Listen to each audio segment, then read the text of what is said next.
Most of you have spent your entire lives in a state of constant resistance. You resist what is, while desperately reaching for what is not. You push against your present circumstances with such force, such determination, such righteous indignation, believing that this very resistance will somehow catapult you into a better tomorrow. But I tell you now with absolute certainty that resistance is the very thing that keeps you chained to the unwanted present. The moment you truly understand what I am about to share with you, your world will never be the same. For I am not speaking to you of positive thinking or wishful dreaming. I am revealing to you the fundamental law by which all reality operates, the divine principle that governs every manifestation in your experience. When you grasp this principle and cease your futile struggle against what is, you will discover that you have been the creator of your reality all along. But first you must understand what resistance truly is. Resistance is not merely disliking your current circumstances. Resistance is the emotional and mental energy you expend in denying the present moment its right to exist. It is the constant commentary running through your mind that says, this should not be happening to me. This is wrong. This is unfair. This must change immediately. It is the chronic state of being at war with what is. Every time you say to yourself, I hate my job, you are not simply expressing a preference. You are actively resisting the present moment. Every time you declare, I don't have money, you are not merely stating a fact. You are energetically pushing against your current financial reality. Every time you complain about your health, your relationships, your living situation, you are adding power to the very conditions you claim to want to change. You must understand that your resistance is not neutral. It is creative force. It is the very energy that perpetuates and strengthens the unwanted conditions in your life. For consciousness is the only reality. And what you are conscious of, you experience. When you resist your present circumstances, you become intensely conscious of them. You think about them, you feel them, you talk about them, you lose sleep over them. And in doing so, you are feeding them with the very substance of creation itself. The mystics of old understood this principle when they spoke of acceptance. But they did not mean passive resignation or defeated surrender. They meant something far more profound. They meant the recognition that this moment, exactly as it is, contains within it the seed of all transformation. They understood that the present moment is not your enemy to be conquered, but your partner in the dance of creation. When I speak of stopping your resistance to the now, I am not asking you to like your circumstances. I am not suggesting that you become content with mediocrity or settle for less than your heart's desire. What I am revealing to you is that your current circumstances are not your reality. They are simply the outpicturing of your past states of consciousness. They are yesterday's mental diet made manifest. They are the harvest of seeds you planted in consciousness weeks, months, or even years ago. The present moment contains no past and no future. It contains only pure potential, infinite possibility, the very essence of I am. When you stop resisting what appears to be true now, you free your consciousness to create anew. You stop giving power to the old story and begin to author a new one. You cease being the victim of your circumstances and reclaim your throne as the creator of your experience. Let me share with you exactly how this works. Imagine for a moment that you are deeply in debt. Every day you receive bills in the mail. Every day you check your bank account and see the same insufficient balance. Every day you worry about money, think about money, struggle with money. What are you doing? You are resisting your current financial situation with such intensity that you are actually strengthening it. You are becoming more and more conscious of lack, and consciousness is the only reality. But what if, instead of fighting against your debt, you simply acknowledged it without resistance? What if you looked at those bills and said, yes, this is what appears to be true in my world right now? Not with resignation, but with the quiet confidence of one who knows that appearances are not reality. What if you stop feeding the fire of financial struggle with your emotional reactions and mental commentary? The moment you stop resisting your current financial circumstances, something remarkable happens. Your consciousness is freed from its fixation on lack. No longer are you mentally and emotionally invested in the story of not having enough.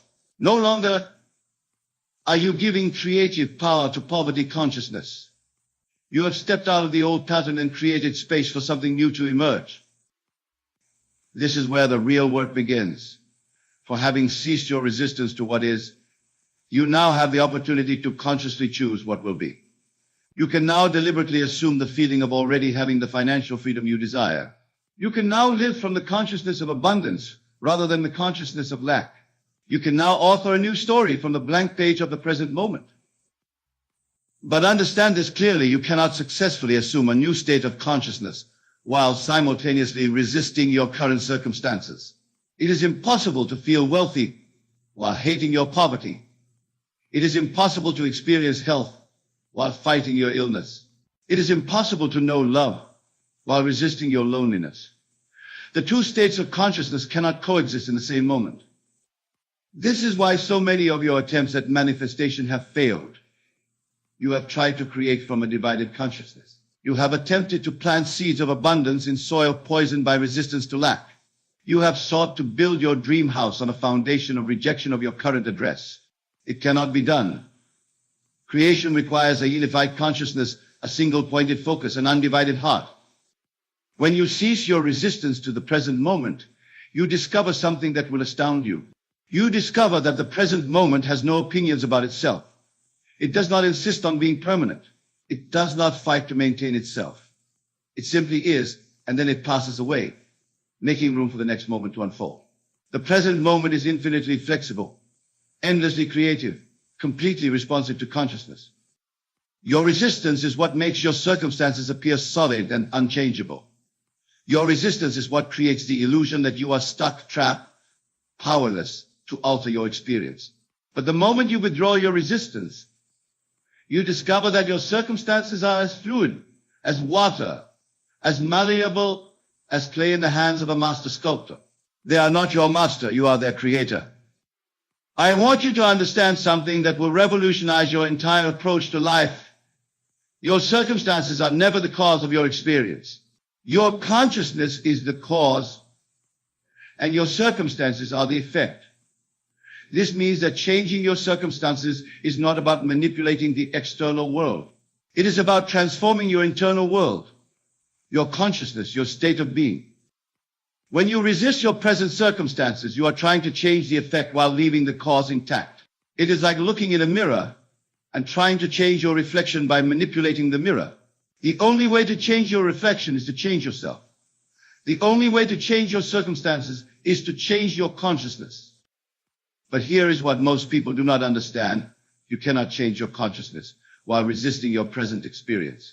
Resistance locks you into the old consciousness. It keeps you fixated on what you do not want. It prevents you from assuming the new state that will create the new circumstances. The present moment is not your problem. Your resistance to the present moment is your problem. The present moment is not your limitation.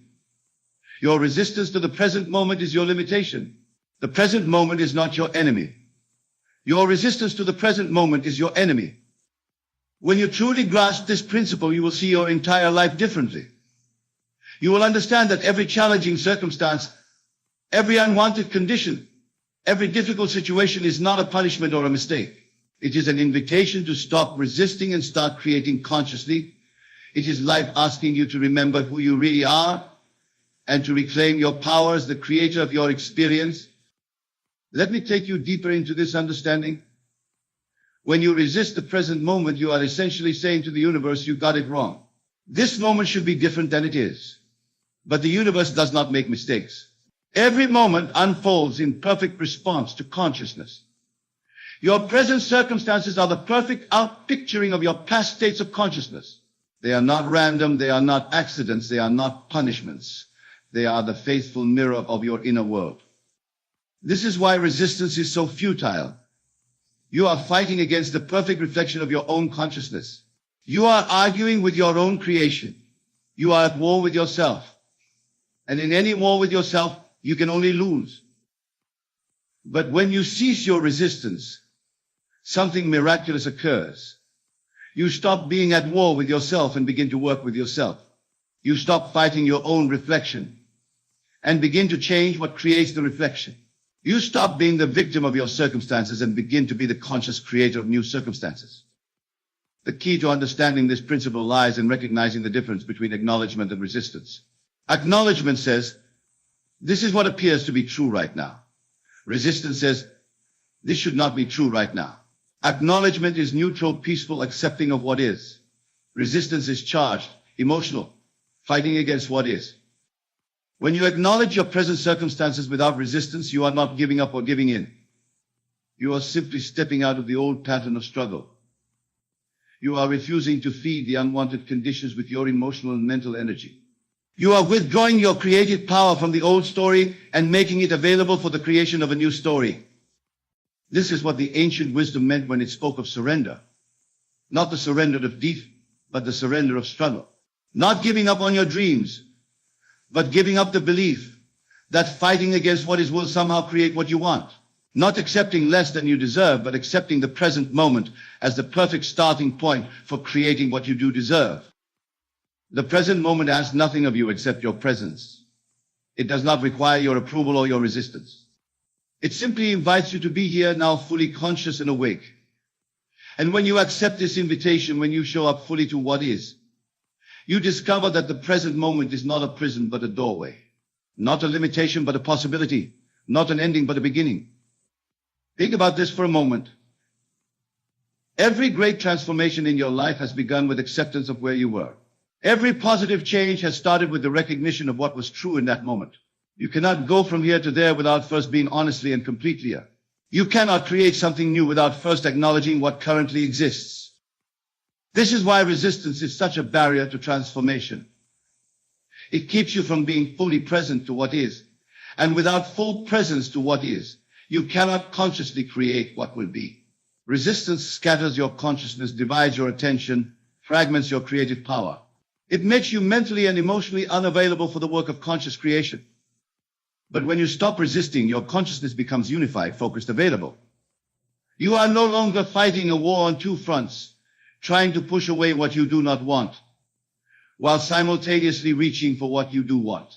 You are simply here, now, in this moment, with all of your creative power gathered and ready to be directed toward your chosen end. This is the secret that the great spiritual teachers have been trying to convey throughout the ages. The kingdom of heaven is within you, they said. The power to create your reality lies in your consciousness, not in your circumstances. The present moment is the point of power, the place where all transformation begins. When Jesus said, resist not evil, he was not teaching passivity or encouraging people to accept injustice. He was revealing the fundamental law of consciousness that resistance perpetuates what you resist, while acceptance transforms it. He was showing us that the way to overcome any unwanted condition is not to fight against it, but to withdraw our creative power from it and invest that power in the creation of what we truly desire. This principle applies to every area of your life. If you are unhappy in your relationship, stop resisting your partner's behavior and start assuming the feeling of already experiencing the love you desire. If you are dissatisfied with your career, stop fighting against your current job and start living from the consciousness of already being in your ideal profession. If you are struggling with health issues, stop battling your symptoms and start feeling the wellness that is your natural state. But remember, this is not about denial or pretense. This is not about closing your eyes to reality and pretending everything is perfect.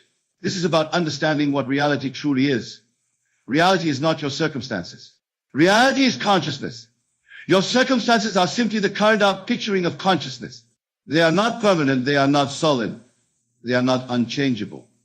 They are fluid, responsive, completely under the dominion of consciousness. When you stop resisting your circumstances, you stop giving them the power to resist change. When you stop fighting against what is, you stop strengthening what is. When you cease being emotionally and mentally invested in the old story begins to lose its power over your experience. This is where faith comes in. Not faith in some external deity or force, but faith in the principle of consciousness. Faith that when you change your inner world, your outer world must reflect that change. Faith that when you assume a new state of consciousness and persist in that assumption, your circumstances will inevitably conform to your new state. But this faith cannot coexist with resistance. You cannot simultaneously believe in the power of consciousness while fighting against its current manifestation. You cannot have faith in your ability to create while being at war with what you have already created. Faith and resistance are mutually exclusive. This is why the scriptures speak of having faith like a child. A child does not question whether their imagination is real. A child does not doubt whether their inner world has power over their experience. A child simply assumes a state and lives from that assumption with complete naturalness and confidence. You must reclaim this childlike faith in the power of consciousness. You must remember that your imagination is not make-believe, but the very force by which worlds are created. You must trust that when you assume the feeling of your wish fulfilled and persist in that assumption, the external world has no choice but to conform to your assumption. But again, this cannot happen while you are resisting your present circumstances. Resistance keeps you tied to the old state of consciousness. It prevents you from fully assuming the new state. It divides your creative power between fighting what is and creating what you want.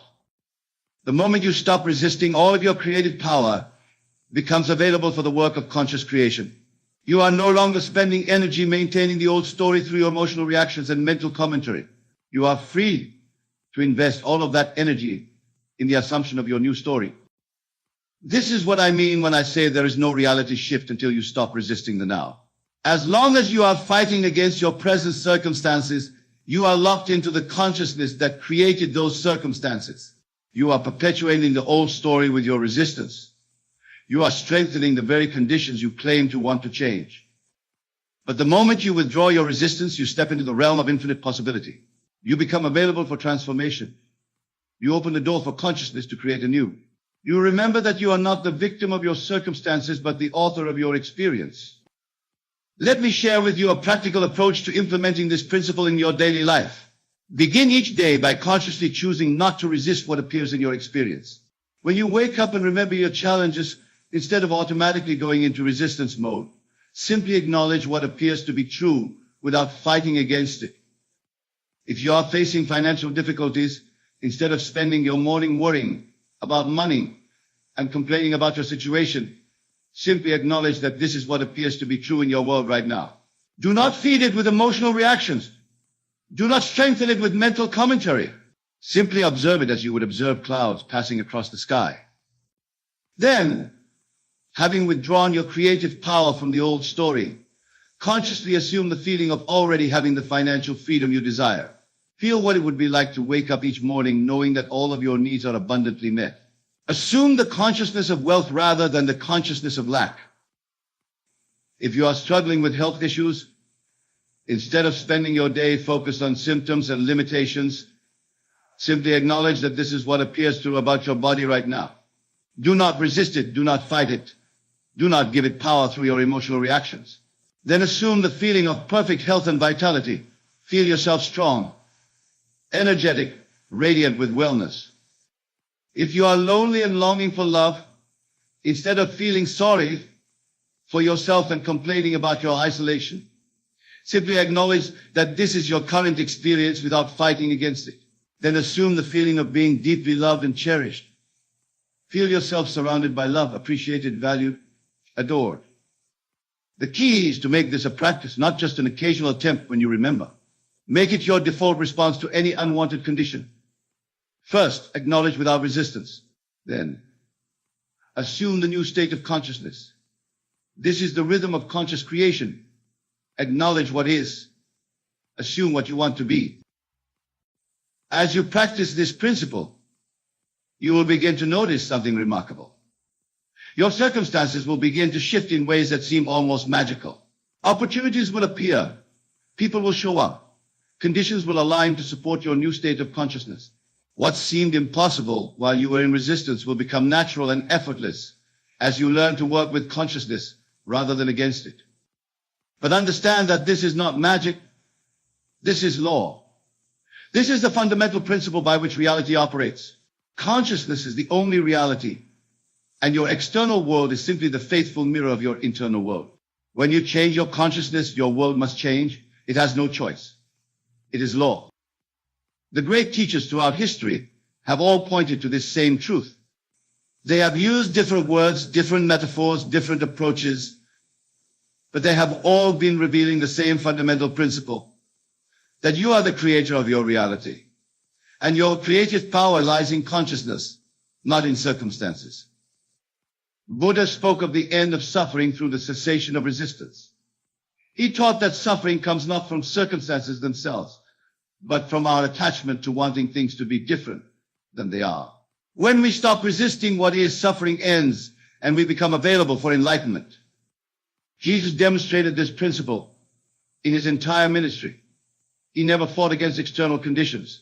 He simply assumed the consciousness of what he wanted to experience and let that consciousness manifest as changed circumstances. He turned water into wine, not by manipulating the water, but by assuming the consciousness of wine. He healed the sick not by fighting their diseases, but by assuming the consciousness of health.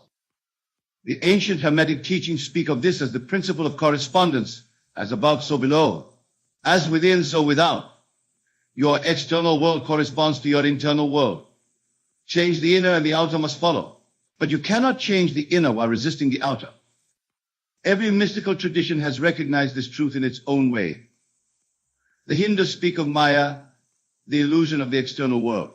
The Sufis teach that the world is a mirror, reflecting the qualities of consciousness. The Kabbalists understand that all of creation is simply the emanation of divine consciousness into form.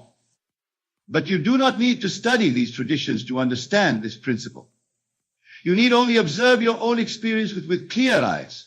Notice how your external world reflects your internal world. Notice how your circumstances mirror your consciousness. Notice how resistance perpetuates what you resist, while acceptance transforms it. The truth is, you have been using this principle your entire life, but unconsciously. Every condition in your life right now is the result of some state of consciousness you have assumed and persisted in. Your current circumstances are not accidents, they are creations. They are not punishments, they are reflections. They are not mistakes, they are perfect mirrors of your inner world. When you understand this, you realize that you have always been the creator of your reality. You have never been a victim, never been powerless, never been at the mercy of external forces. You have always had the power to create your experience through consciousness. You simply were not aware of it. This awareness changes everything. It means that no condition is permanent unless you make it so through your consciousness. It means that no circumstance is beyond your ability to transform through the right assumption of consciousness. It means that you are never stuck unless you choose to be stuck through resistance to what is. But with this power comes responsibility. You can no longer blame others for your experience. You can no longer point to external conditions as the cause of your problems. You can no longer play the victim or wait for someone else to rescue you. You must take full responsibility for your consciousness and therefore for your reality. This responsibility is not a burden, it is liberation. It means that you no longer need to wait for external conditions to change before you can be happy. You no longer need other people to behave differently before you can feel loved. You no longer need circumstances to improve before you can experience fulfillment. You can create any experience you desire right now through the assumption of the appropriate state of consciousness.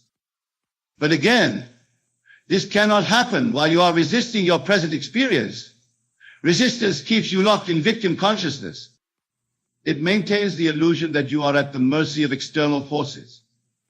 It prevents you from recognizing and claiming your power as the creator of your reality.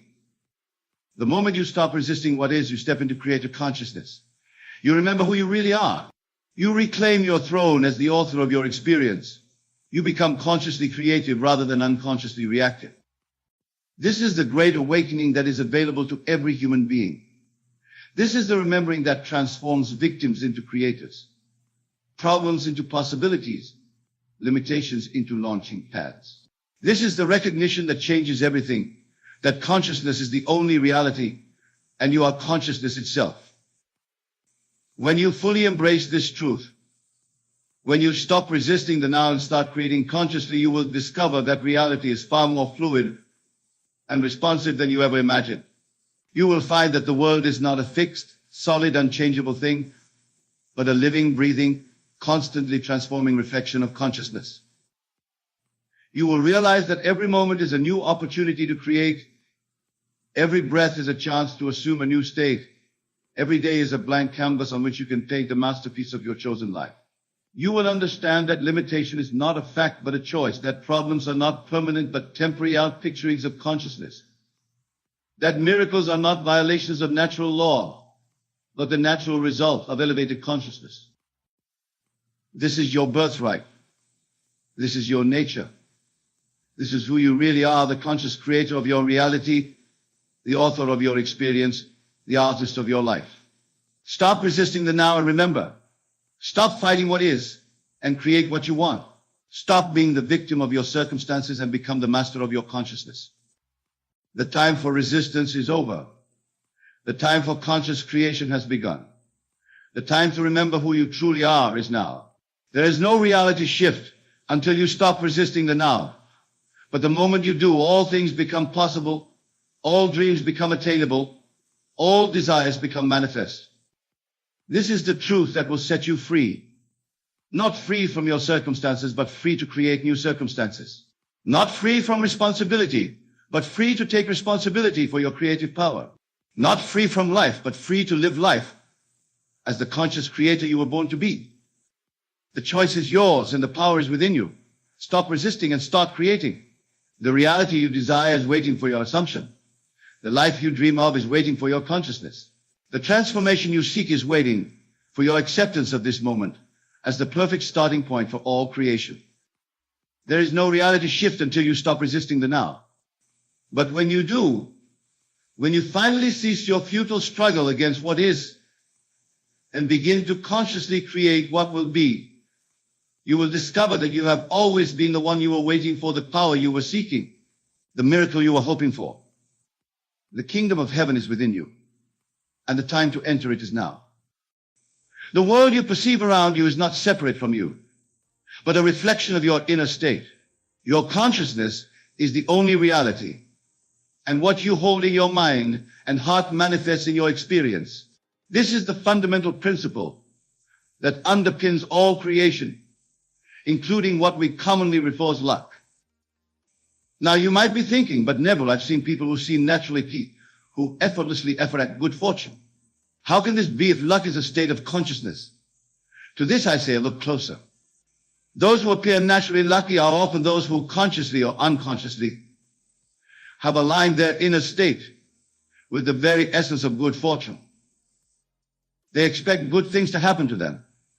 They approach life with a sense of optimism and possibility. They see opportunities where others see obstacles. In short, they have cultivated a lucky state of consciousness, and the outer world has no choice but to conform to this inner reality. So how does one cultivate this state of consciousness? How does one become the luckiest person in the world? The answer, my friends, lies in the power of your imagination and your ability to assume the feeling of your wish fulfilled. Imagine, if you will, what it would feel like to be the luckiest person in the world. Close your eyes for a moment and really feel it. How would you carry yourself? What thoughts would occupy your mind? How would you react to the events of your day? You see, when you assume the feeling of being lucky, when you live from that state, you begin to notice opportunities that were always there but previously invisible to you.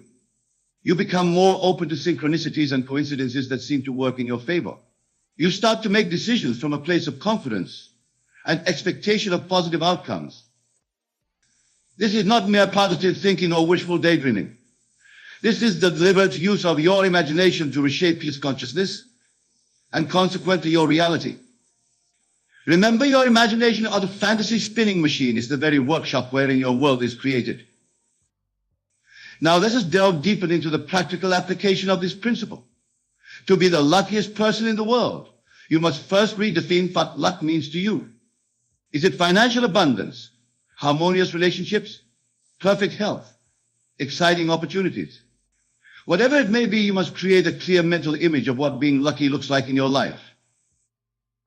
Once you have this image, your task is to make it so vivid, so real in your imagination, that when you open your eyes, you are surprised to find that it hasn't yet materialized in your physical reality.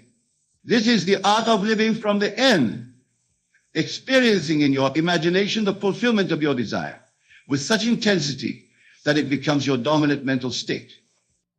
Let me give you an example. Suppose you desire financial abundance as a manifestation of your luck.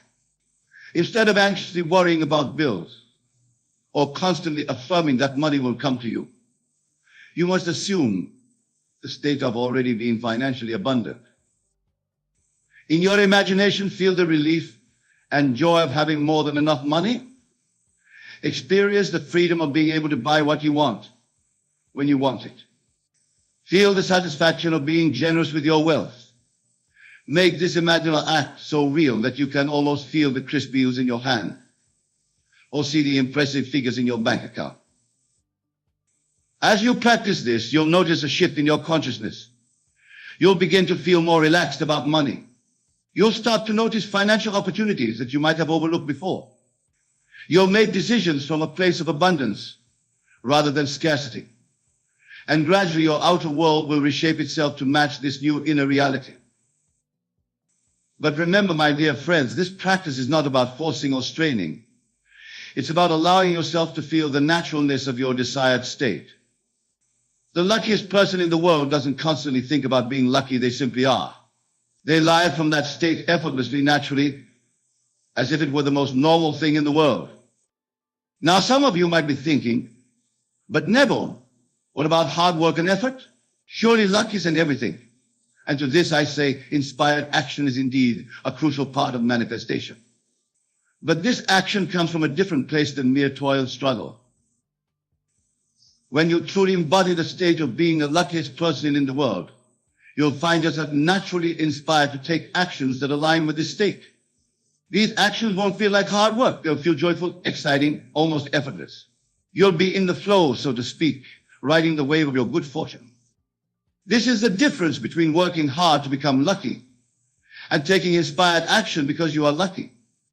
The former is an uphill battle. The latter is a joyous unfolding.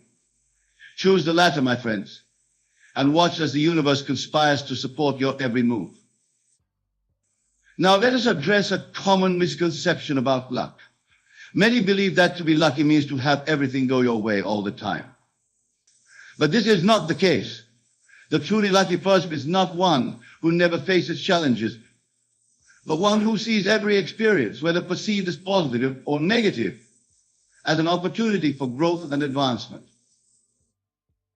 In fact, what others might call bad luck often turns out to be a blessing in disguise for the person who knows themselves to be inherently lucky. They trust in the perfect unfolding of their life, knowing that every experience is bringing them closer to the full realization of their desires. This trust, this unshakable faith in your own good fortune, is a crucial aspect of being the luckiest person in the world. It allows you to remain calm and centered, even in the face of apparent setbacks. It gives you the confidence to take risks and seize opportunities that others might shy away from. But how does one cultivate this trust? Through persistent assumption of your desired state. By continuously living from the end, experiencing in your imagination the reality of being the luckiest person in the flight club, you build an unshakable conviction in your good fortune. This conviction becomes your dominant state, coloring all your perceptions and experiences. You begin to luck everywhere, not because external circumstances have changed, but because you have changed. Your consciousness has shifted, and the outer world has no choice but to reflect this shift. Now, my friends, I want to address something that often comes up when we discuss the idea of creating our own luck. Some ask, if we create our own reality, does that mean those who experience misfortune are to blame for their circumstances? This is a nuanced question that requires a compassionate understanding. While it's true that our dominant states of consciousness shape our experiences, we are not always consciously aware of all our beliefs and assumptions, especially deeply ingrained in our subconscious mind. Moreover, we are part of a collective consciousness, and sometimes we experience events that reflect with beliefs rather than individual ones. The key is not to judge or blame, but to recognize that no matter what circumstances we find ourselves in, we always have the power to choose our response. This choice, the choice of how to perceive and respond to our experiences, is where our true power lies. The luckiest person in the world is not one who never faces challenges, but one who sees every challenge as an opportunity for growth. Every setback is a setup for a comeback. So if you find yourself in circumstances that seem unlucky, do not despair. Instead, ask yourself, how can I use this experience to cultivate the state of being lucky? What opportunity for growth and transformation is hidden within this challenge? By reframing your experiences in this way, you begin to shift your consciousness. You move from a state of victimhood to a state of empowerment. And as your consciousness shifts, so too will your experiences.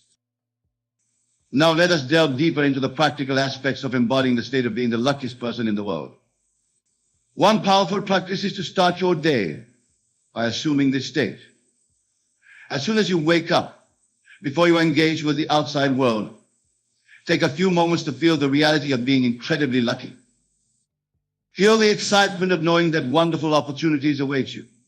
Feel the confidence of knowing that everything will work out in your favor. Feel the joy of living a charmed life. Let this feeling permeate every cell of your being. As you go about your day, maintain this feeling.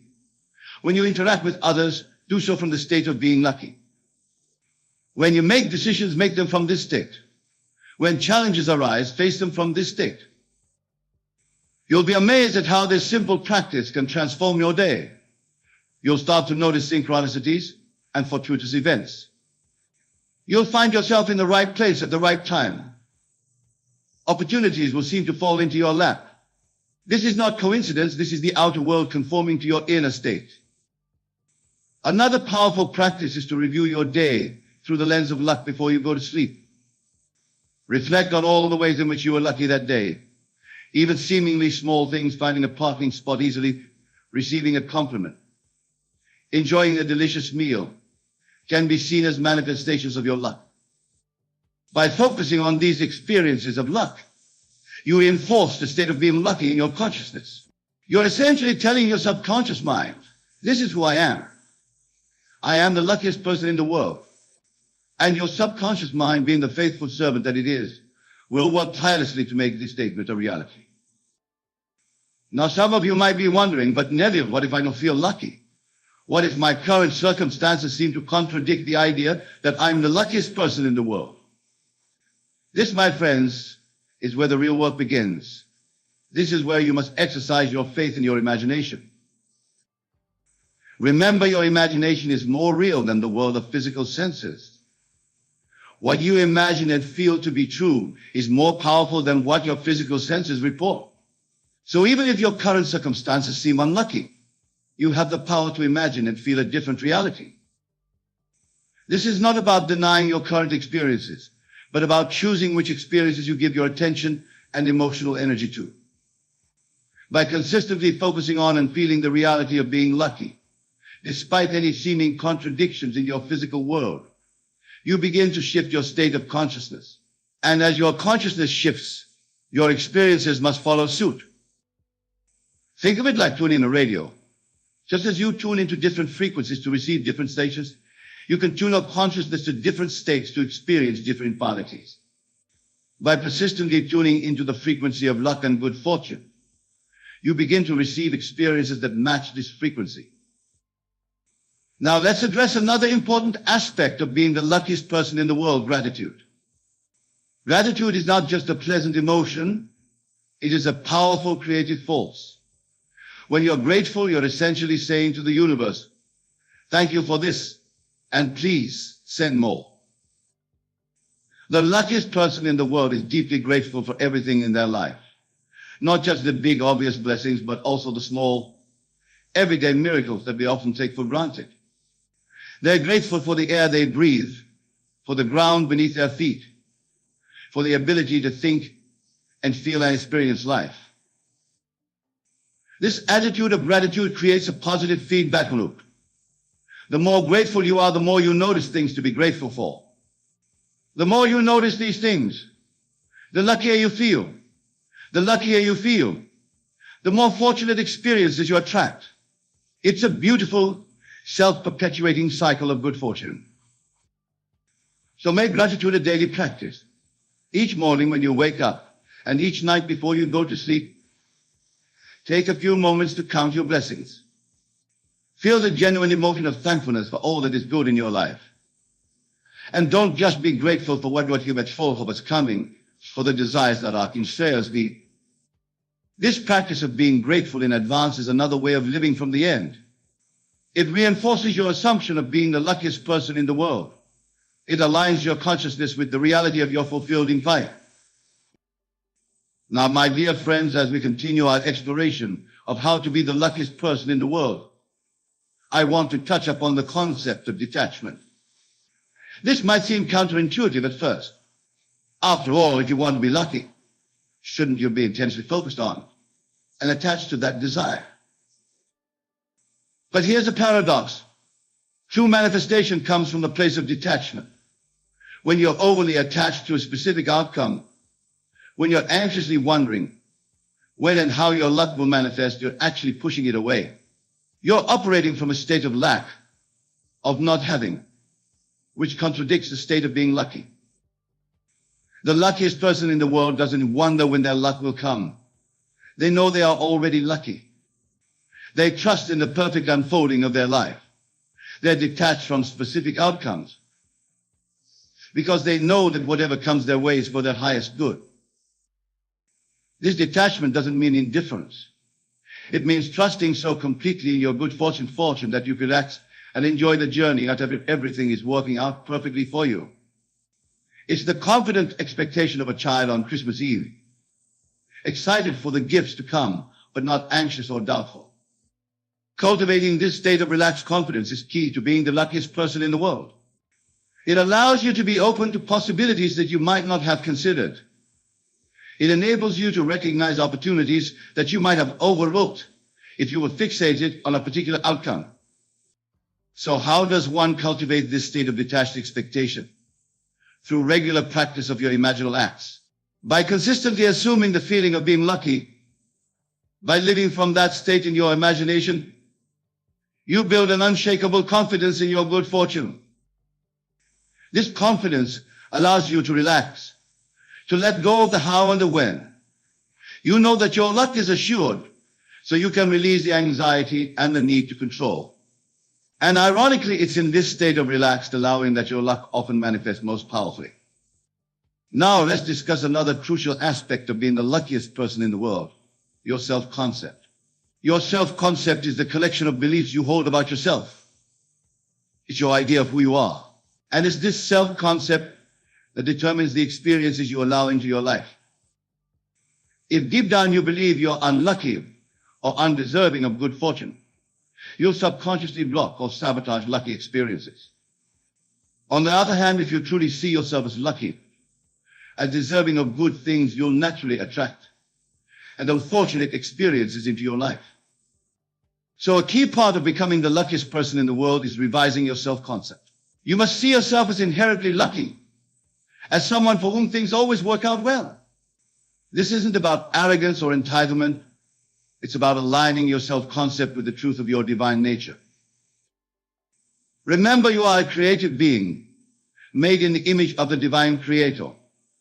You are inherently worthy of all good things. Life is your birthright. When you truly internalize this understanding, when you make it a part of your self-concept, you naturally become a magnet for good fortune. One powerful way to revise your self-concept is through the use of I am statements. These are not mere affirmations to be repeated mindlessly. They are declarations of your true nature to be felt and embodied. Try this, close your eyes and say to yourself, I am the luckiest person in the world.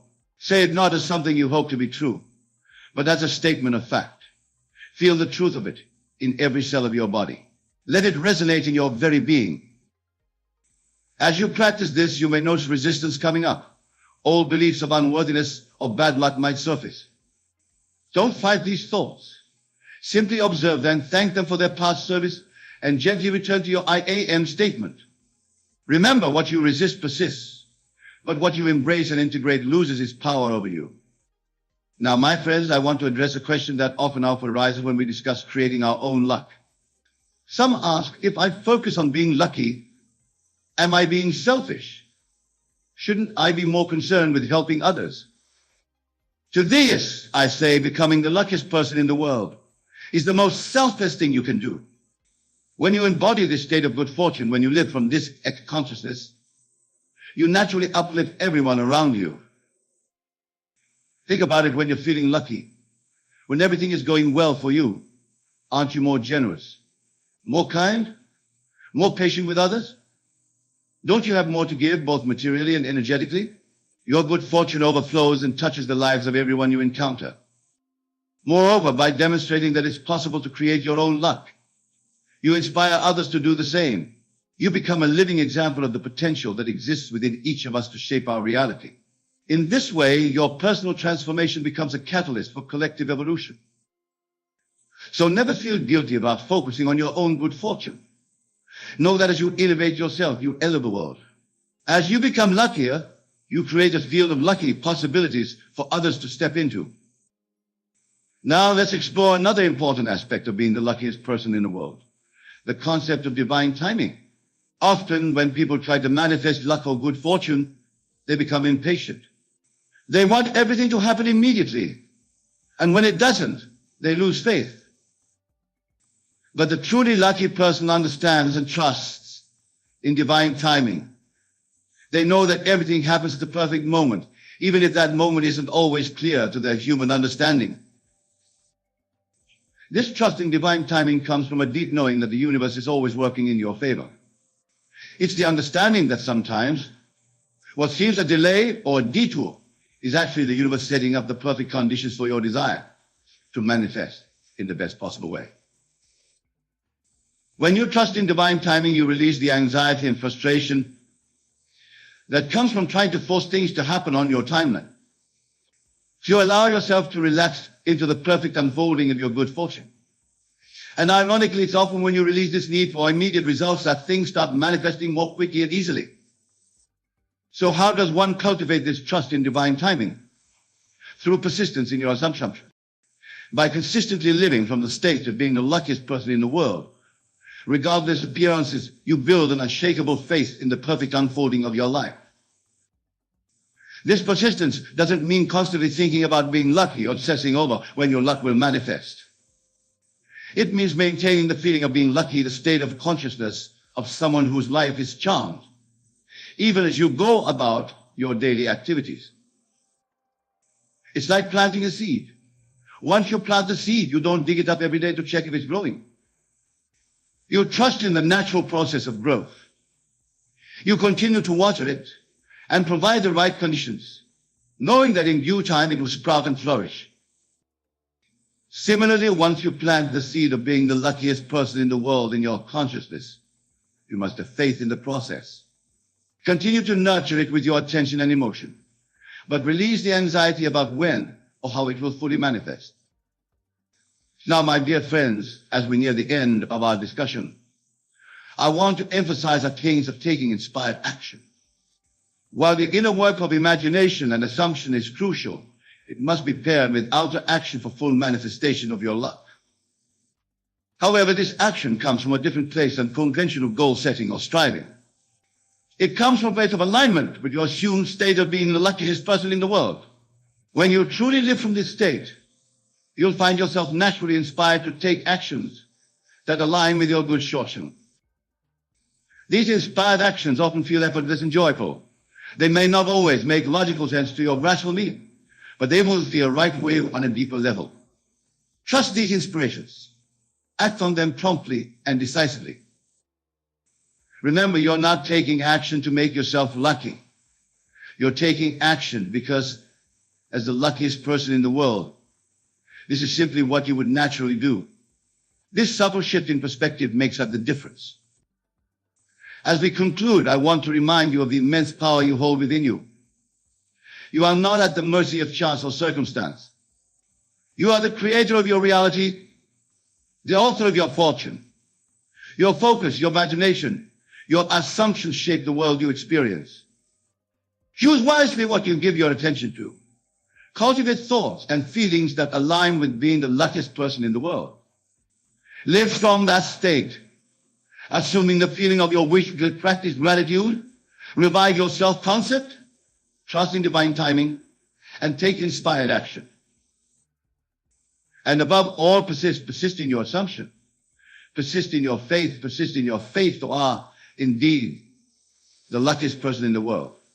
For remember, your consciousness is the only reality, and you are that consciousness. You are the operant power in your life. You are the source of your own good fortune. Embrace this truth, live from this understanding, and watch as your life transforms in wonderful and unexpected ways. Go forth now, not as seekers of luck, but as embodiments of it. Not as hopeful dreamers, but as conscious creators of your own life. For you are the power, you are the luck. You are the divine expression of fashion itself. Thank you for your attention, my friends. May your journey of becoming the luckiest person in the world be filled with joy, wonder, and the continual unfolding of your infinite potential. Let us begin by understanding a fundamental truth.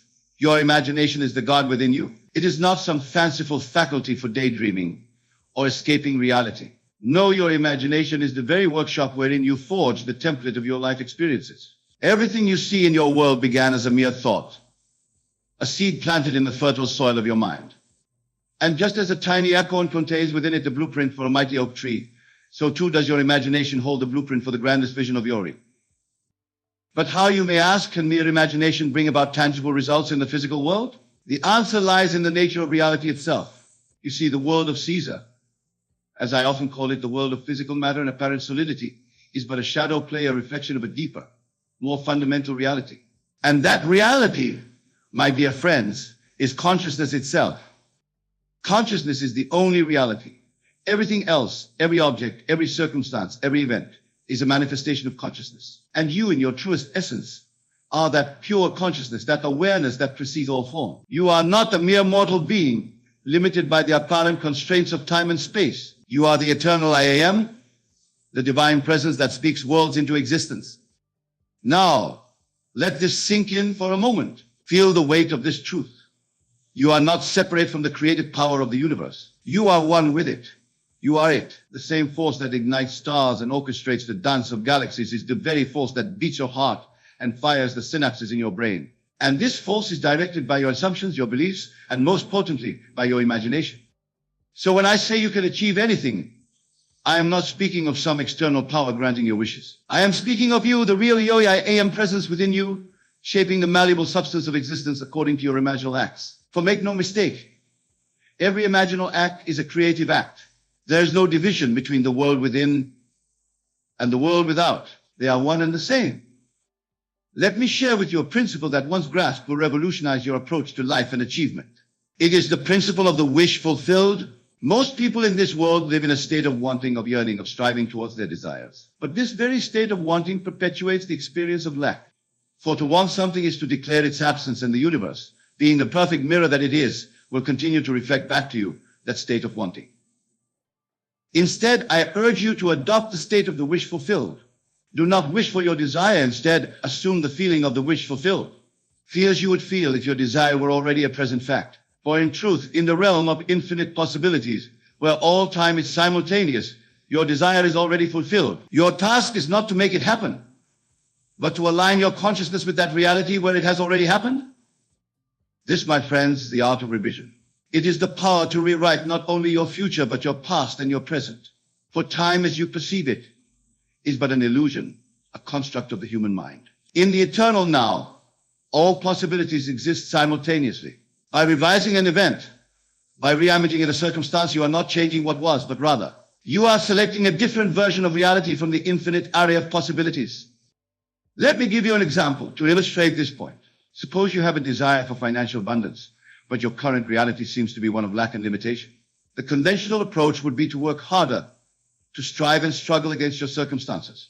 But I tell you, this is not the way. Instead, assume the feeling of wealth and abundance. Go to sleep feeling the joy and relief of financial security. Immerse yourself in the emotions you would feel if your bank account were overflowing, if all your financial worries were a thing of the past.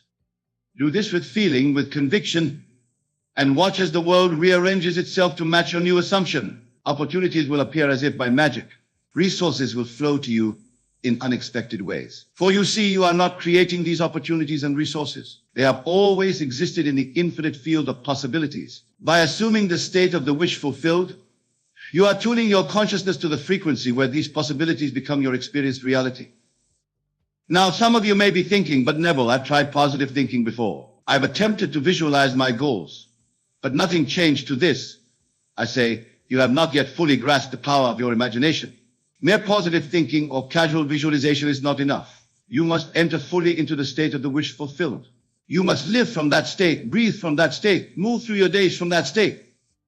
This requires a complete surrender of your current concept of self. You must die to your old self, your old beliefs, your old limitations. This is the true meaning of resurrection. It is not some future event that happens after physical death. It is a present reality available to you here and now. You can be reborn moment by consciously choosing a state you wish to embody. Let me share with you a technique that I have found particularly powerful in this regard. It is the technique of living in the end before you sleep each night.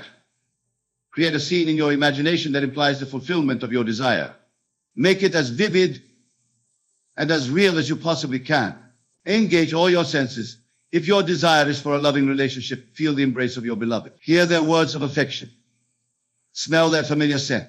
Make it so real that if you were to open your eyes, you would be surprised to find yourself alone in your bed. Then, as you drift off to sleep, hold on to that scene. Let it be the last thing in your consciousness before you enter the sleep state.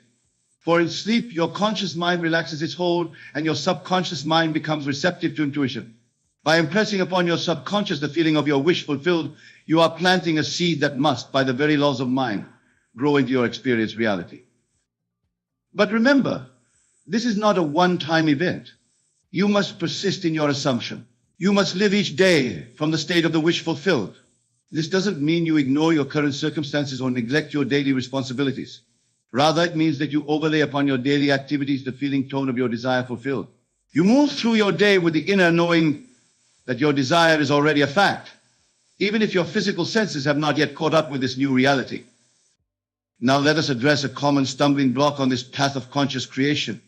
Many of you may be wondering, what about my past failures? What about the evidence of my senses that seems to contradict my desires? To this, I say your past does not determine your future unless you allow it to do so.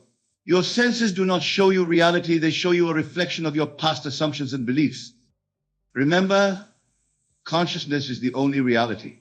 Your physical world, with all its seeming solidity and permanence, is but a shadow, a reflection of your state of consciousness. When you change your state of consciousness, when you assume a new concept of self, the reflection must change. It has no choice. This is law. So do not be dismayed by apparent setbacks or delays. These are but the shadows of old beliefs passing away.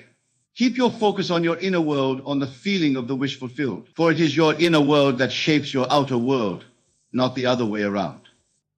Let me share with you a powerful truth that, once fully realized, will free you from the bonds of limitation forever. You are not a victim of circumstances. You are not at the mercy of external forces. You are the creator of your reality. Every experience you have, every person you encounter, every circumstance in your life is a reflection of your own consciousness. There are yourself pushed out. This means that there is no one to change but self. There is no one to forgive but self. There is no one to bless but self. For the world is yourself pushed out. When you change, your world must change. When you forgive, your world must forgive. When you bless, your world must bless. This is not philosophy. This is law. Now, some of you may be thinking, but what about other people? Surely they have their own free will to this. I say, in your world, there are no others. There is only you, fragmented into seemingly separate beings. But at the core, it is all you. This is why loving your neighbor as yourself is not just a moral injunction, but a statement of fact. Your neighbor is yourself. Understanding this truth liberates you from the need to manipulate or control others. Instead, you work on yourself. You revise your concept of self. You assume the best of others because you are assuming the best of yourself. And as you do this, you will watch in wonder as the people in your life begin to reflect back to you your new assumptions. This brings us to another crucial point in our discussion of how you can achieve anything. It is the power of your self-talk, your inner conversation. Your inner conversation is your direct line to your subconscious mind. It is the means by which you impress upon your subconscious the states you wish to embody. Most people go through life with an inner conversation that contradicts their desires. They say they want success, but their inner talk is filled with doubts and fears. They claim to want love, but their inner dialogue is one of unworthiness and expectation of rejection. Is it any wonder then that their outer world continues to reflect these inner contradictions? I urge you to become aware of your inner conversation. Listen to the voice in your head. What is it saying? Is it supporting your desires or sabotaging them? Once you become aware of your inner talk, you can begin to change it. Craft an inner conversation that aligns with your desires. Speak to yourself as you would speak to your dearest friend. Encourage yourself. Support yourself. Love yourself. For you see, your inner conversation is not just idle chatter. It is the very substance from which your reality is formed. Every word you speak to yourself is a seed planted in the fertile soil of your subconscious mind. And your subconscious mind does not discriminate. It accepts every seed you plant and brings it to fruition in your outer world. So guard the garden of your mind. Plant only those seeds that you wish to see bloom in the garden of your life. Speak to yourself of success, of love, of abundance, of joy. Do this consistently, persistently, and you will be amazed at how your outer world begins to align with your inner dialogue. Now let us delve deeper into the nature of desire itself. For you see, your desires are not random whims or fanciful notions. They are, in truth, God's way of telling you what you can be. Every desire that springs from the depths of your being is a glimpse of a possibility that already exists within you. It is a call from your higher self, your divine self, urging you to expand, to grow, to become more. This is why I say that nothing is impossible to you. For if you can desire it, if you can imagine it, then it already exists as a possibility within you. Your task is not to make it happen, but to allow it to unfold. You do this by aligning your consciousness with the state of the wish fulfilled, by living from the end, by assuming the feeling of the desire realized. But remember, desire without expectancy is futile. It is not enough to merely want something. You must expect it. You must know with unwavering certainty that it is yours. This knowing, this inner conviction, is the bridge between desire and manifestation. It is the power that brings the invisible into visible form. Let me share with you a secret that has been hidden in plain sight throughout the ages. It is the secret of the name of God, the great I Am. When God revealed himself to Moses, he did not give a name in the conventional sense. He said, I am that I am. This is not just a statement of existence. It is the key to all creation. For you see, every time you say I am, you are invoking the creative power of the universe. You are declaring your state of being, and the universe conforms to that declaration. This is why it is so crucial to be mindful of what follows your I am statements. When you say I am tired, I am broke, I am unlucky, you are defining your state of being. And the universe will provide experiences that match those states. Instead, use your I am statements wisely. Declare what you wish to be, not what you have been, or what you see in your current circumstances. Say, I am successful, I am wealthy, I am loved, I am healthy. Say these things not as affirmations to make them true, but as acknowledgments of what is already true in the realm of pure potential. For in truth, you are all these things and more. You are a multi-dimensional being, existing simultaneously in infinite states. Your I am statements are your way of tuning into the specific state you wish to experience. They are like radio dials, allowing you to tune into the frequency of a reality you desire to experience. Now, some of you may be wondering about the role of action in this process of conscious creation. After all, surely we can't just sit around imagining things and expect them to materialize out of thin air. To this I say, inspired action is indeed a part of the creative process. But it is not action born of struggle or strain. It is action that flows naturally from your assumed state. When you truly assume the state of the wish fulfilled, when you live from the end, you will find yourself naturally inspired to take actions that align with your desire. Opportunities will present themselves. Ideas will come to you. You will feel compelled to move in certain directions. This is the universe responding to your new state of being, providing the bridge of events that will lead to the physical manifestation. But remember, the action itself does not create your desire.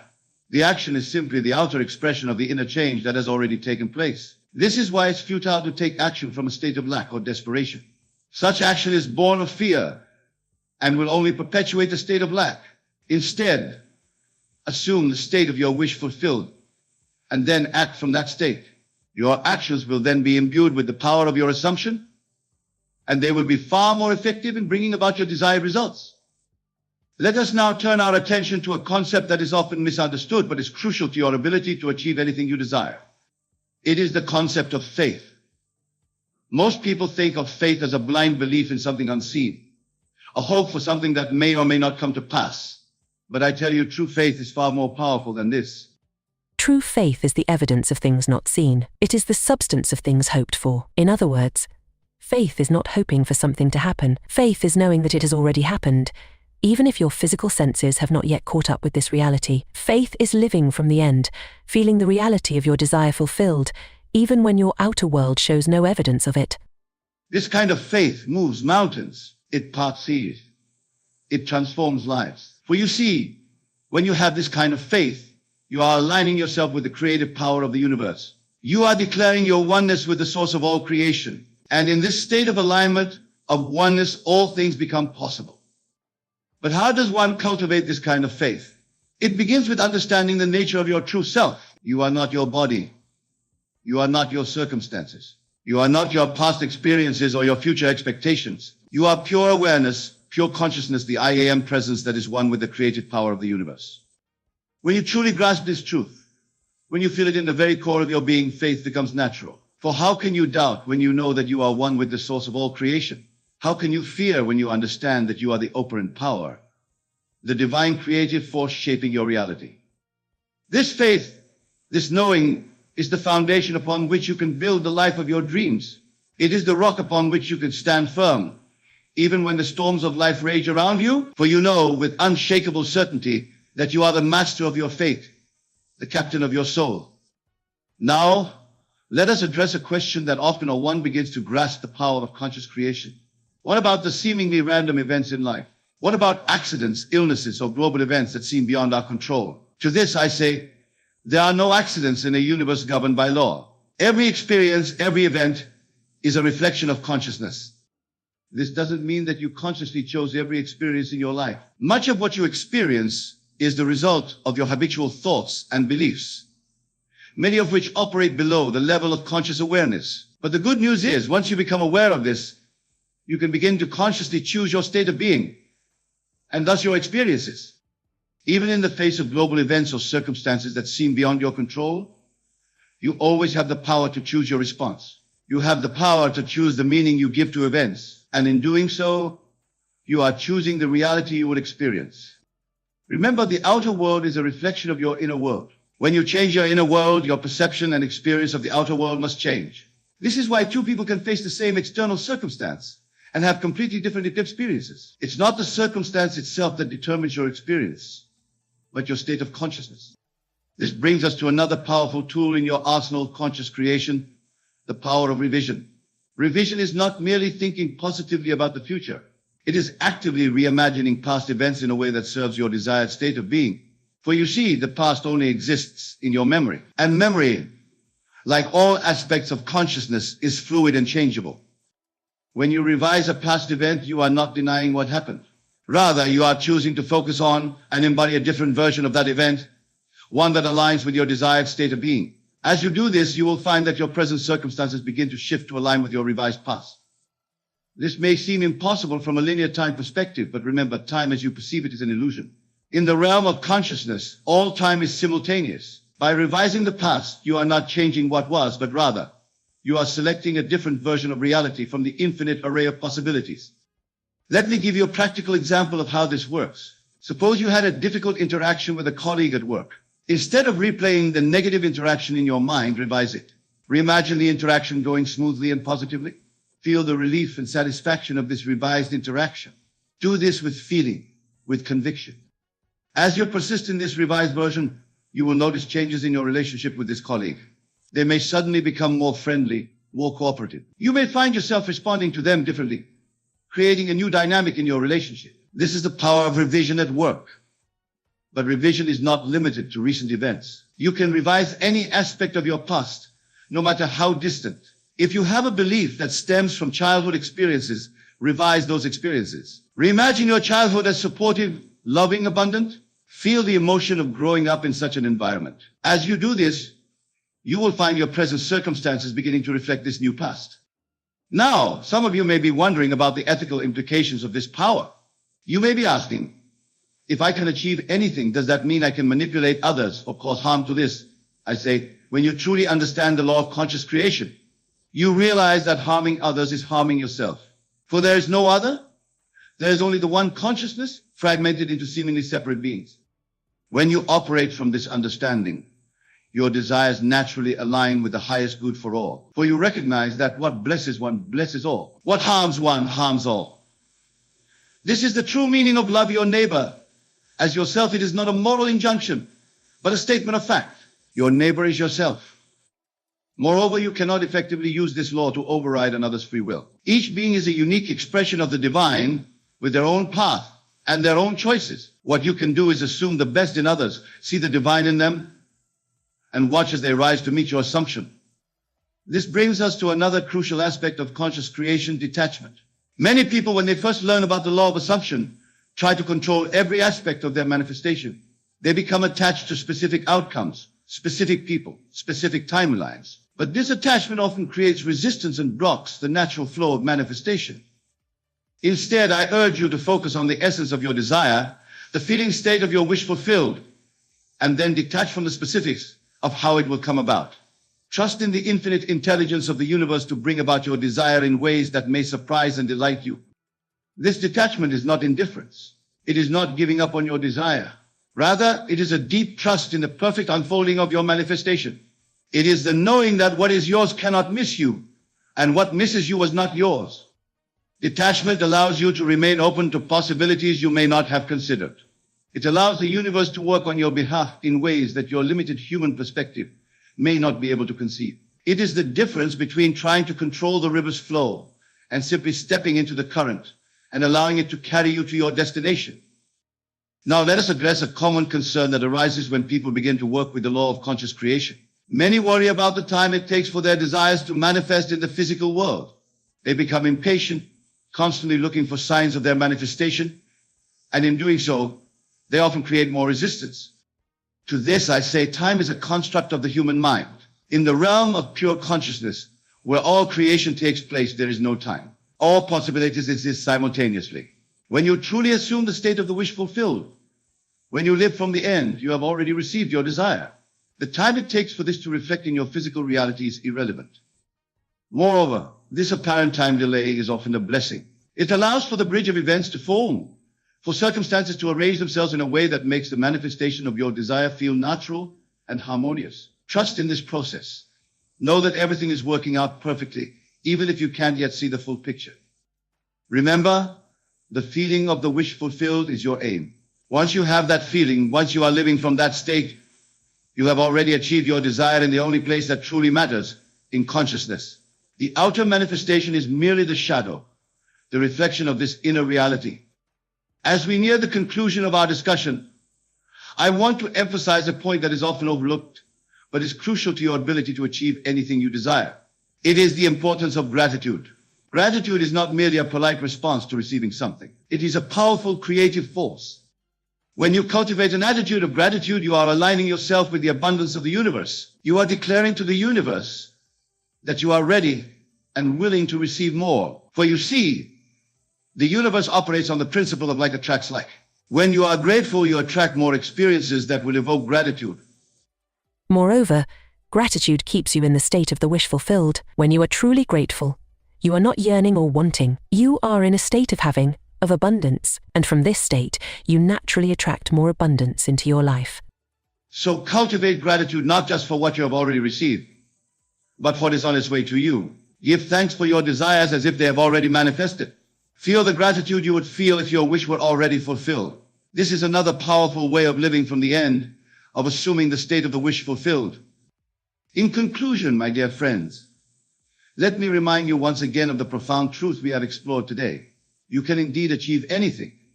This is not a motivational slogan or a feel-good affirmation. It is the very law of your being. You are the operant power in your world. You are the divine creative force shaping your reality. Your imagination is God in action. Your assumptions are the pillars upon which your world rests. Your inner conversations are the scripts of your life drama. And your I am statements are declarations to the universe of who you choose to be.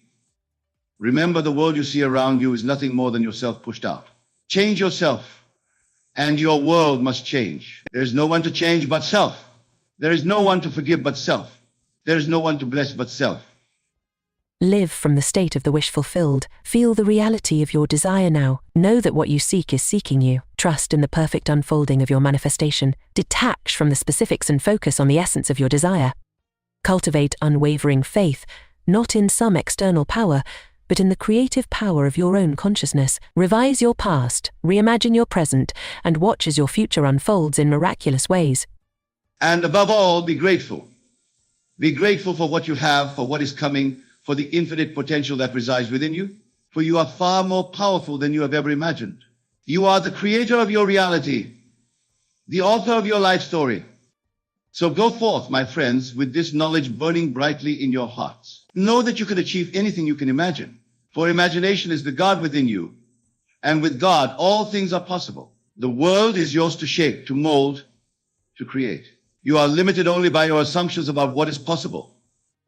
Dare to assume greatness. Dare to live from the state of your wishes fulfilled. Dare to be the person you've always dreamed of being. For in truth, you already are that person. You need only to awaken to this reality. And as you do, as you step into the fullness of your divine creative power, you will watch in awe and awe as the world reshapes itself to match your new assumption. You will marvel at the synchronicities, the coincidences, the magical unfolding of events that lead you to the manifestation of your desires. This is your birthright. This is your true nature. This is the power that has been within you all along, waiting for you to claim it. So claim it now. Step into your power. Assume the state of the wish fulfilled. And watch as miracles become your new normal. For you are the miracle. You are the magic. You are the divine creative force that shapes worlds. And with this understanding, there is truly nothing you cannot achieve. The world is yours. Go forth and create the life of your dreams, for it is already yours in the only place that truly matters, in the realm of pure consciousness, where all creation begins. As we embark on this journey together, I ask you to cast aside all notions of limitation, all beliefs of scarcity, and all fears that have held you in their grip. For in this moment, and in every moment hereafter, you possess the divine ability to compress eternity into the present instant. You are, in essence, the master of time itself. Consider, if you will, the nature of time. What is it truly? Is it the relentless ticking of the clock, the steady march of seconds, minutes, and hours? Or is it something far more fluid, far more malleable than we have been led to believe? I tell you now with absolute certainty that time is nothing more than a construct of consciousness, a canvas upon which we paint the masterpiece of our lives. When you act as if you have no time left, you are not surrendering to a finite existence. Rather, you are claiming your birthright as an infinite being, capable of transcending the illusion of linear time. You are stepping into the eternal now, where all possibilities exist simultaneously, where your deepest desires are already fulfilled. Let us pause for a moment and truly contemplate this idea. Close your eyes, if you will, and imagine that this very instant is all you have. Feel the weight of that realization settle upon you. Now ask yourself, if this were truly my last moment, what would I do? How would I feel? What truths would I speak? What love would I express? As you sit there, eyes closed, fully immersed in the reality of this eternal now, you are tapping into the infinite power of your imagination.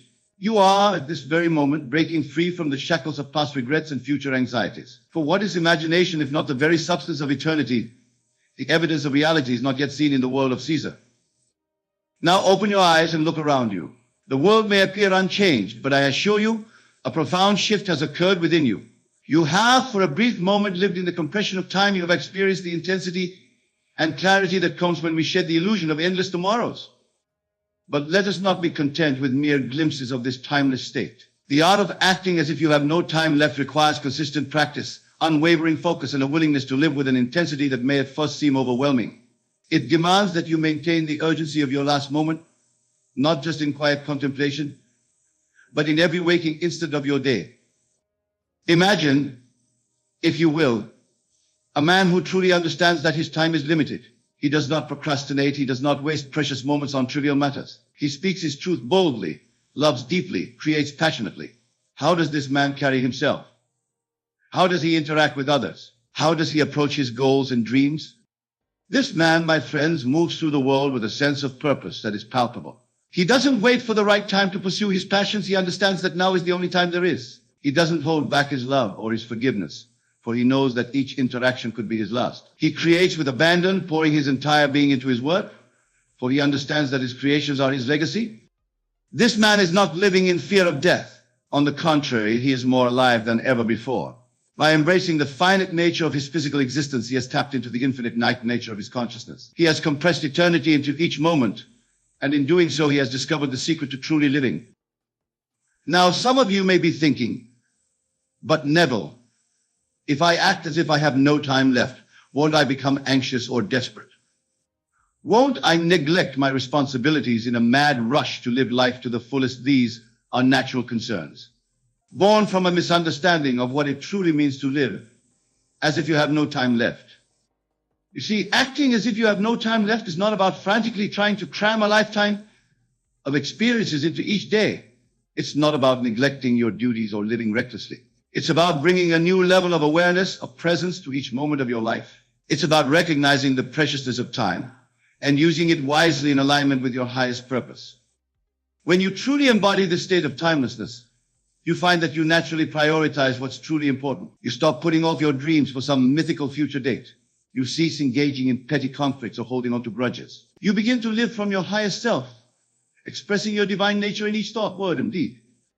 Consider the words of Scripture. Be ye therefore perfect, even as your Father which is in heaven is perfect. This is not a command to achieve some impossible standard of behavior. It is an invitation to recognize your true nature, your oneness with the divine. When you act as if you have no time left, you are claiming this divine perfection in the eternal now.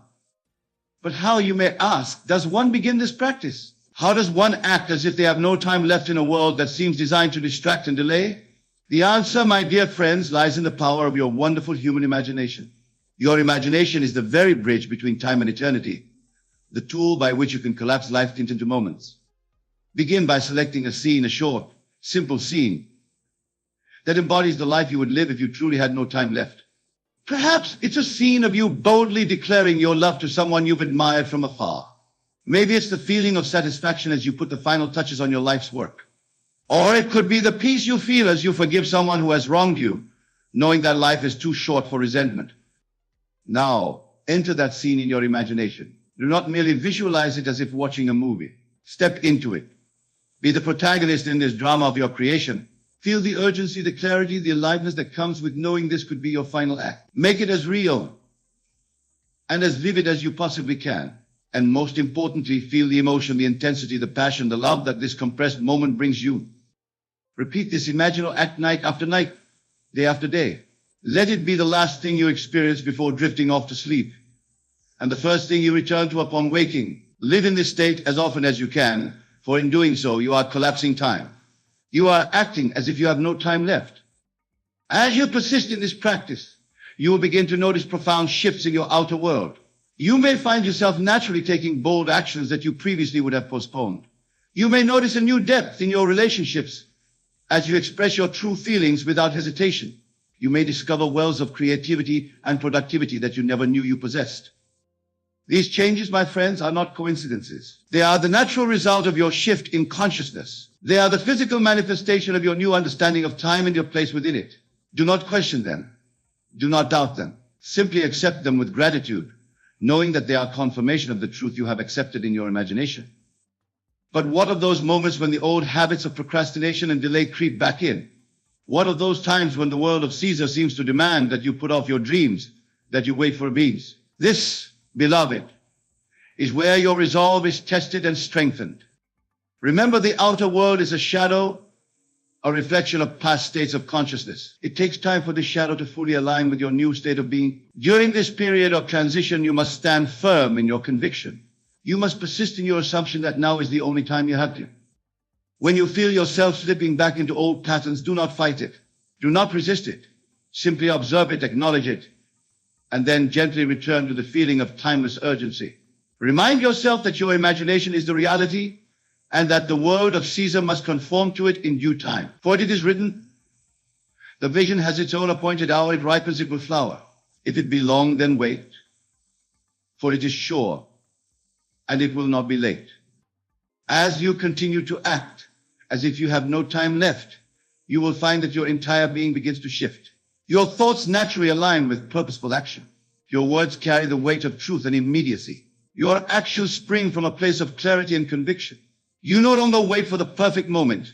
You create perfection in each moment. This, my dear friends, is the art and science of living in the eternal now. It is the method by which you can transcend the limitations of linear time and step into the fullness of your divine nature. It is not a denial of death, but a profound affirmation of life. It is the practical application of the eternal power that resides within you, the power that is your divine birthright. As we delve deeper into this practice, let us consider the nature of reality itself.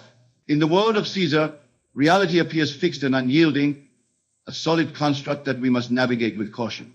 But in the realm of imagination, in the kingdom of God within you, reality is fluid. Past, present, and future exist simultaneously, and you have the power to select the reality you wish to experience.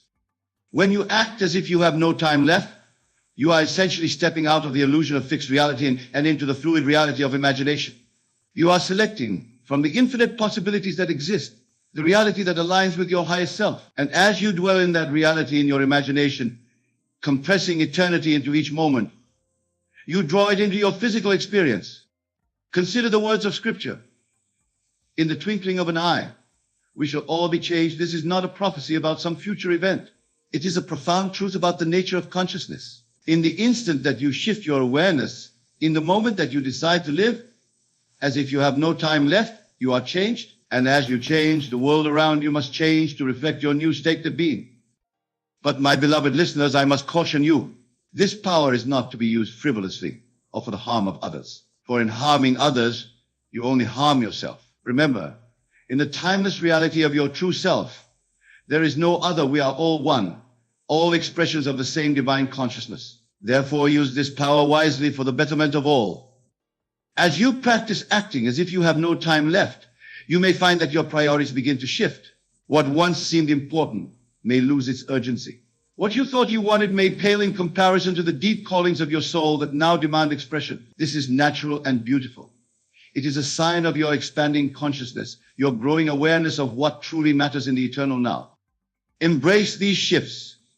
Allow your imagination to soar beyond the confines of your current desires. For in truth, the ultimate aim of this practice is not merely to accomplish more in less time, but to fully realize your oneness with the divine. It is to know beyond all doubt that you are an eternal being having a temporary human experience, that you are limitless, that you are, in essence, God expressing itself as you. Now, let us address a question that may have arisen in your minds. If I am to act as if I have no time left, does this mean I should abandon all long-term planning? Should I disregard the future entirely? The answer, my friends, is both yes and no.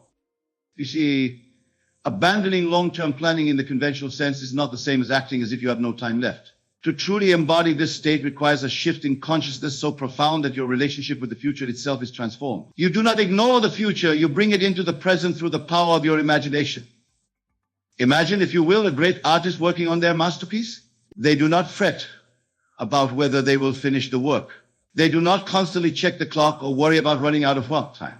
They are fully immersed in the act of creation, bringing their entire being into each brushstroke. Yet, at the same time, they hold the vision of the completed work in their imagination. This is how you must approach your life when you act as if you have no time left. You bring the full force of your being into each moment while simultaneously holding the vision of your fulfilled desires in your imagination. You do not work towards your goals.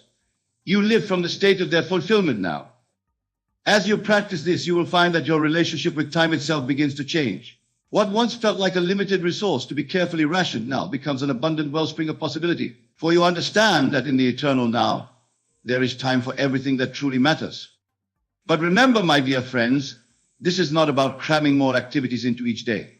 It is about bringing more life into each moment. It is about understanding that the fullness of existence is available to you here and now, if only you have the courage to claim it.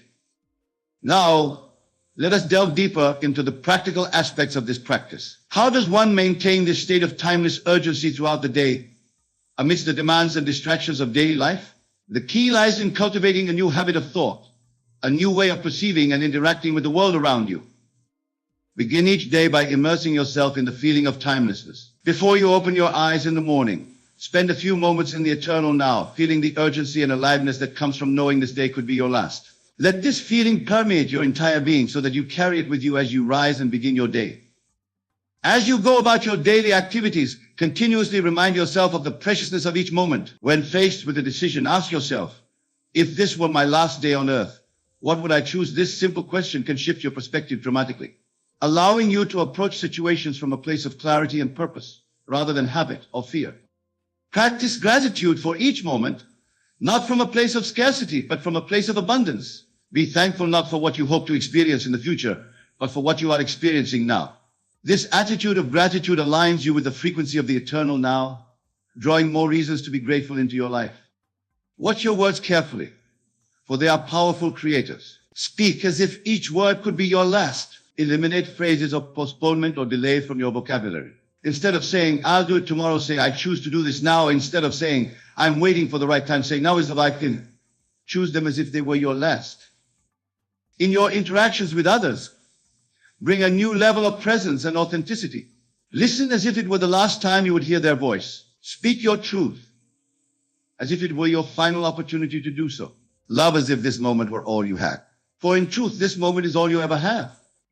When you find yourself slipping back into old patterns of procrastination or delay, do not berate yourself. Simply observe it, acknowledge it, and gently guide your consciousness back to the state of timeless urgency. Remember, this is a practice. Like any skill, it takes time and patience to master. Be kind to yourself as you learn and grow. As you persist in this practice, you will begin to notice a profound shift in your perception of the world. What once seemed like obstacles become opportunities for growth and expression. What once caused you anxiety is now met with calm resolve.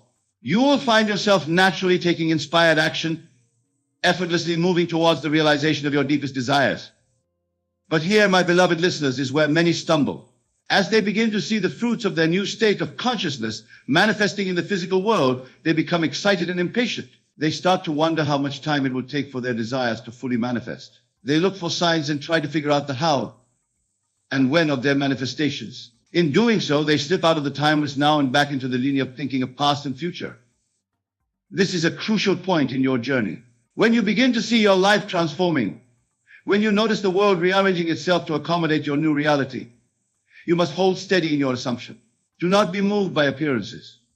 Do not try to figure out how or when your desire will manifest. Simply continue to live from the state of timeless urgency, knowing with unshakable faith that what you have imagined must come to pass. Remember the words of Scripture. Now faith is the substance of things hoped for, the evidence of things not seen, your faith. Your absolute knowing that now is the only time there is the very substance that brings your desires into physical manifestation. It is the evidence of the unseen reality that exists in your imagination. As you continue to act as if you have no time left, you may find that your relationship with desire itself begins to change. You may discover that the joy you sought in the fulfillment of your desires was available to you all along. For in truth, the state of timeless urgency is not about frantically chasing after experiences. It is a state of consciousness, a way of being in the world. When you truly embody this state, you realize that there is nothing to seek, nothing to strive for. Everything you could ever want or need is available to you now, waiting to be expressed. This realization brings a profound sense of peace and fulfillment. You no longer postpone your joy, for you know that joy is the very essence of your being, available in each eternal moment. This, my dear friends, is the ultimate freedom. It is the state of being that all spiritual teachings point towards. It is the kingdom of heaven that is within you. When you act as if you have no time left, you are claiming your rightful place in this kingdom. You are acknowledging your oneness with the divine, your role as a co-creator of reality. But let us be clear, this state of consciousness does not mean that you become reckless or irresponsible. On the contrary, when you act as if you have no time left, you become more responsible, more intentional in your choices. You become acutely aware of the impact of your thoughts, words, and actions. You understand that each moment is an opportunity to express your highest self, to contribute to the world in a meaningful way. As we near the end of our time together, I want to address a question that may have arisen in your minds. If I am to act as if I have no time left, does this mean I should never rest or take time for self-care? The answer, my beloved, is that rest and self-care take on a new meaning when you live from this state of consciousness. You see, when you act as if you have no time left, your rest becomes more restful, your self-care more nurturing. For you understand the preciousness of these moments. You don't rest out of exhaustion or escape, but out of a deep honoring of your being. You don't engage in self-care out of obligation or fear, but out of love for the divine expression that you are. In this state, you may find that you accomplish more than you ever thought possible, yet with less struggle and strain. For you are no longer pushing against the current of life, but flowing with it. You are no longer trying to make things happen in some imagined future, but allowing them to unfold naturally in the eternal now. And so, my dear friends, as we conclude this exploration of acting as if you have no time left, I urge you to take this practice into your daily life. Begin now in this very moment to live from the state of timeless urgency. Feel the aliveness, the clarity, the love that comes from knowing that now is all you have. Remember, this is not about living in fear of death. It is about embracing the fullness of life. It is about aligning yourself with the deepest truth of your being. It is about claiming your divine inheritance as an eternal being expressing itself in time. As you leave this place and return to your daily lives, carry with you the knowledge that now is the only time there is. Let it inform your thoughts, your words, your actions. Let it transform your perception of the world and your place in it. For in truth, you are not separate from the world. You are the world, experiencing itself through your unique perspective. Act as if you have no time left, and watch as your life takes on a new depth and richness. Live from the eternal now, and see how your path unfolds before you with grace and ease. Be the person who compresses eternity into each moment, and discover that you have always been that person, waiting to be acknowledged and expressed. Go forth, my beloved, and create the life you desire. For you are the operant power. You are the divine made flesh. You are the creator of your reality. Everything you could ever want or need is available to you now. Claim it, live it, and always remember the world is yourself pushed out. As you transform your inner world, your outer world must follow. This is the law. This is the promise. This is the truth that sets you free. In closing, I leave you with this thought. Each breath you take is both your first and your last. Each moment is a beginning and an ending. In this paradox lies the secret of eternal life. For when you fully embrace the finite nature of your physical existence, you tap into the infinite nature of your consciousness. Live as if you have no time left, and you will discover that you have all the time in the world. For in the eternal now, time ceases to be a limitation and becomes a canvas for your creative expression. Thank you, my dear friends, for your attention and your willingness to explore these profound truths. May you go forth in the knowing that you are loved, that you are powerful beyond measure, and that now is the only time there is. For you are, in truth, the eternal expressed in time. God bless you all.